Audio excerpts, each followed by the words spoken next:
60 years since ranchers in South Texas have had to deal with New World screwworm. They're relying on history in this fight, but a very small, very powerful new tool is also on the way.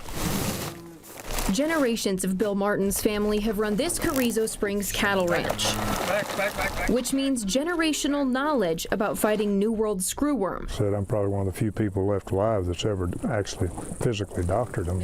Martin checks his cattle every day, watching for wounds where the flesh-eating pest could take hold. No cases have been reported in Dimmitt County, but he knows how quickly that could change.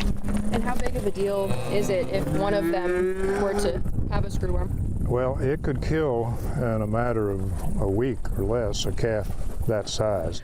What Martin saw decades ago was gruesome, but the good news in this fight? There are more ways, many more ways of getting rid of them now than there were back when we were fighting them in the 50s and 60s. Some of those new tools are being developed right here in Kerrville. This is our New World Screwworm Research Lab. Everything that we're doing with New World Screwworm happens right here. We're also using this space for our rapid response efforts. Lab Director Kim Lohmeyer says researchers never stopped studying New World screwworm. See, here we have secondary screwworm, primary screwworm. They're still using the old methods like dispersing sterile flies, but the mission now is how to build a better one. It would be game-changing from a resources and a production standpoint. Right now, both male and female flies are raised and sterilized, even though only the males can reproduce and stop the spread of screwworm. The new Novo fly strain produces only males, allowing facilities to create more useful flies with less radiation, time, and money. So we can double our production capacity, and it's saves money, and resource-wise it's very much more effective.